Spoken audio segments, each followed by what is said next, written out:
for the members? Sure, absolutely. I'm Antonio Carbajal. I'm Vice President of Data Science at iHeartMedia. And how long have you been an Informs member? For a little bit of, well, I mean, over 20 years, but then I was on and off a little bit. So I would say that the latest one is probably over 15 years. Okay, we'll say 20 years, that's fine. Tell us how you got into this field. How did you get where you are today?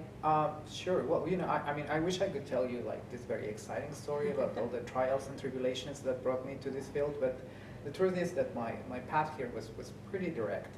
As an industrial engineer, operations research courses and statistics courses are a part of the core undergraduate curriculum. So, since college, since very early on, I was exposed to this very exciting field. Great. And how do you define analytics? That's kind of a tricky question, yeah. And usually I try to avoid it as much as I can. But instead, what I like to define is sort of like what I do, which the way I define what I do is that I follow a scientific process that uses data and mathematical modeling to improve decision making across all levels of an organization. And now you might say, well, that's analytics, and some people might define it as analytics or advanced analytics. Some of us might say, well, no, you know what, I actually call that operations research or data science or even AI. So in my opinion, we shouldn't spend so much time trying to get to a definition or debate the semantics because we might not agree. And in the end, just as as people say, a rose would smell just as nice by any other name. I like to say that so long as you know what you do, it doesn't matter what you call it, right? So long as you do it right. So that's a good point. That's my take on that. Like you said, there's so many buzzwords that come out right now. It's data science and AI is coming up. So to you or for this field, it might all mean the same thing. Each of these words. So that's a good point. And the only thing that I would add to that is just the definition that resonates with the audience that you're trying to reach. So for instance, if the powers that be at work ask me, okay, what do you do? I do AI because that's where the money is today. So here I don't have to say I do AI. I know better, but you change the definition. Everyone, AI too. So you've worked in the industry for many years, but it looks like you also have several years of experience with college level instruction. So what are your thoughts on the age-old industry versus academia in this field, the career path that so many ORMS grad students question, especially at the pivotal point of graduation? Sure, that's an interesting question, and I would say just as with most things in life, there's pros and cons to each career choice. So I would say that the right choice is a very personal one, and it depends on each person's interests, passions, and what's their desired work environment. So in my view, like for instance in academia, you might have a lot more flexibility and freedom to decide what kind of problems you tackle, you do your research on. You definitely get a lot more time to explore the problems thoroughly, explore them from different angles, things like that. But in industry, you pretty much work on the problems that the company needs to solve, and you don't have as much time to explore them. You have to be very pragmatic with the approaches that you use, and they might not be cutting edge, but you have to deliver pragmatic value sooner rather than later. But on the flip side, what you do get in industry is you get to see the value of your work realized much sooner than what you would in academia. Right. So do you have any advice for these students who are in the midst of making these career decisions? Sure. I mean, I would say probably I have 3 pieces of advice. The first one would be to really try to talk to as many people as they can on both sides of the fence. And as they talk to them, they would realize, they will hear different things. So of course, they need to increase their sample size as much as they can. And they need to start to try to feel if they can derive patterns, and especially if those patterns resonate with them in one side better than the other. So that's one. A second one would be to take the opportunity to explore internships when they are students. Because I feel like that's a good way that they can get exposure to the industry environment and realize whether they like it or not. Yeah. And then the last one I would say is just to remind them that even if they decide to go in one direction versus the other, it doesn't mean that they have to forget about the other one, right? Like they can always find opportunities to stay connected with the other one. So for instance, in my case, I went to industry, but I have kept with strong academic ties, like either with being an instructor for some courses, or with working with universities to identify projects that we can give the students to work as use cases or as projects that they have to solve in practicum or capstone courses. Okay. So I know this wasn't a prepared question, but we always talk about industry versus academia, and you mentioned the internships for industry. Is there such a thing as an internship for an academic position that a student might be able to learn if they don't like that? And then as a follow-up, is there a third option? What would be the third option? Is there something else that's not strictly industry or academia? Sure. So regarding the equivalent of an internship in academia, I think that's what you do as a graduate student, right? You're like just in it. As a graduate Okay. research student, Yeah. you get your research assistantship. Mhm. So because of that, I feel like that piece they get to leave it. Now the reason why it's also important to talk to other professors is because the experience that you get as a graduate student and what you see from your advisor might not necessarily be the experience that you end up at once you become a faculty member. So that's why it's important. And then the third option, I don't know if for internship, but I would say maybe for a career path. Yeah. A third option, now there's certainly some companies that are heavily investing in technology where you're technically going into industry, but you're going to what's more of a research center. So the environment might feel a lot more academic than industry, but you're still tackling business problems, even though you might, in those cases, have more time, Mm-hmm. or they might allow you to really, explore problems much deeper than what you would in a traditional industry position. Thank you. Sure. So let's talk about your work. Are there any recent projects you've worked on that you're particularly proud of and want to share? Sure. So, there's a lot of them, but one particularly that is exciting is work that we're doing that's really going to revolutionize the way that we are programming audio components in radio, in broadcast radio. So this industry, for decades, we have been using just business rules and heuristics and really relying a lot on the expertise of program directors to determine which songs to play on different radio stations and with what frequency. So we're coming at it from an advanced analytics perspective, developing descriptive, predictive, and prescriptive models to really help make those decisions much more efficiently and to truly make this process evidence-driven and data-driven and less sort of like the gut feeling of the program directors. So for instance, on the descriptive side, we have developed a series of models that provide insights into the consumers from the different markets, right? Like who is listening, why are they listening?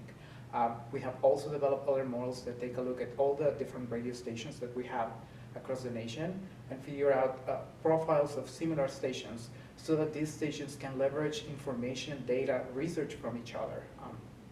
On the predictive side, we have developed a series of machine learning and statistical models that do two things. They look at the performance and popularity of songs, and then they predict what's the likelihood, for instance, that a new song is going to be a hit for a specific station, or for more established songs. Are these songs growing in popularity? Are they declining in popularity? Are they going to stay the same? Where are they headed? And finally, the last piece of the puzzle, which is the prescriptive side, we are currently developing these optimization models that are truly going to take the outcomes from the predictive models as well as business goals, business rules, constraints. They're going to blend all that together, and they are going to produce these optimized song schedules. And really what's very exciting about it is that this is really just phase one of a much broader project, because there's a tremendous opportunity to then take these methods and expand them to accommodate other pieces of audio content, ads, promos, voice tracks, and really, like my vision is to have one single system that takes everything into account and produces recommendations that balance all objectives from the different areas of the organization. Very cool, thank you. At Informs, you've been president of the Analytics Society and heavily involved in the Edelman competition as a reviewer, verifier, coach, and judge. So you've done all the things, and you're also a member of some of the other communities at Informs. So why do you find this volunteer work so important? Volunteer work to me is a great way to give back to your professional community, but you also get a lot of benefits out of it. You get to grow your network and to really, make long-lasting connections and peers that you can, run ideas by and figure out, how they have solved some problems in their organizations that you might be having. And it also helps you build your leadership skills.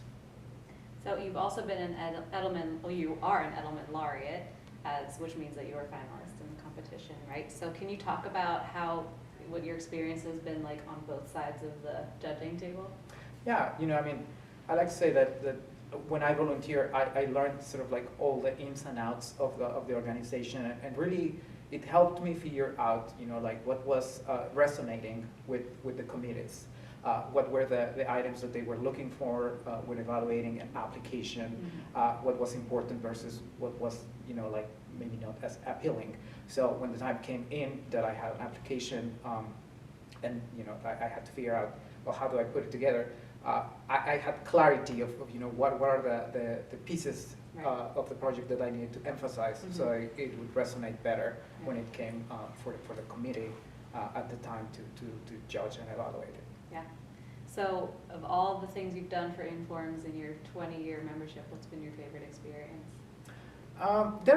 There's definitely been a lot of different experiences that I have enjoyed.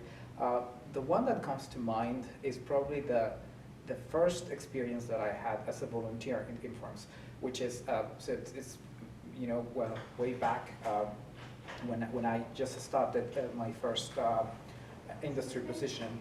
And what that meant was that at the time, I think it was Rosalind who was the president of the practice section, who put out a newsletter, and there was sort of like a call for volunteers. And I reached out and I said, hey, I see that you're looking for volunteers, how can I help here? And I was brought to the selection committee, which is a group of 40 to 60 professionals who looks at all the applications for the Edelman and decides which ones are the semi-finalists. And then at the time when we were at that call, they were looking for verifiers, and they were a few short, and so I decided to raise my hand.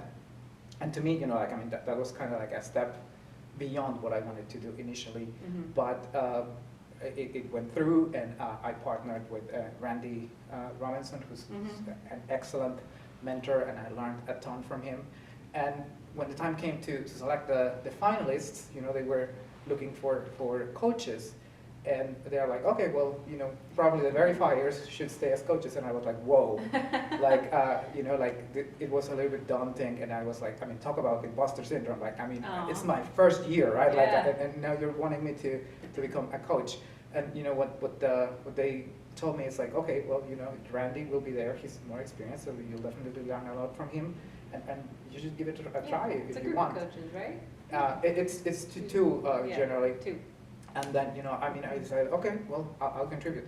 And that was very enlightening, because I learned that, so long as you're willing to raise your hand and to try to contribute as much as you can, there's definitely opportunities out for you. And the second one is because it helped me realize that even though I thought that I was bringing in limited value, I was still able to contribute and to be able to, help make the presentation better and the paper better. So that was incredibly rewarding for me. Yeah, and then you get to see that presentation become better because of your help. How would you describe an Informs conference to someone who's never attended one? Well, I would say that one thing that sort of like is present at every conference is variety. So I would describe it, either as a huge candy store or as a big buffet, right? Like where you get to choose what you want to taste or what you want to have.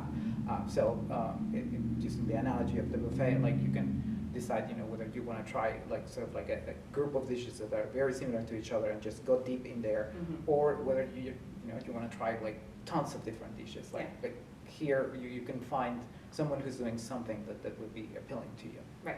So the tracks are the dishes in this scenario. Mhm. Great. So tell us a little bit about yourself. What were you like in high school?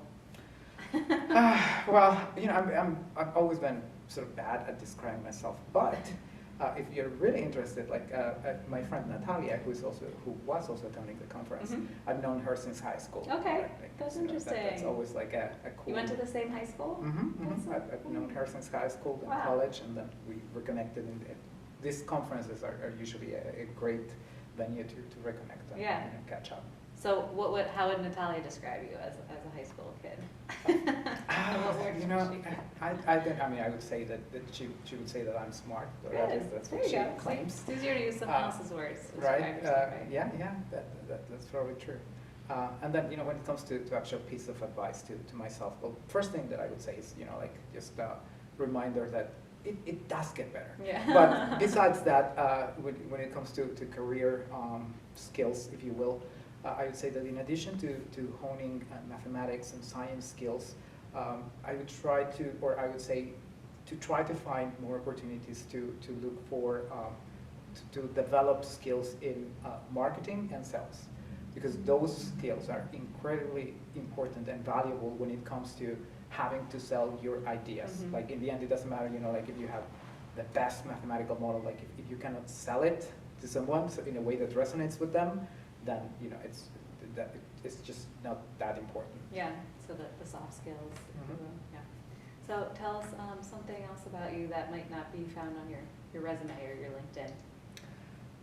Well, there's Any probably a lot of hobbies? things, but probably the only thing, and it's going to sound a little PSA, so I'm gonna use it as a PSA. Is I'm actually a cancer survivor, Oh. and the thing is, like my experience with cancer wasn't as bad or as scary. To me, it was I just had to have a surgery and then wait for 10 years to be completely clear, and I endured that, and that was it.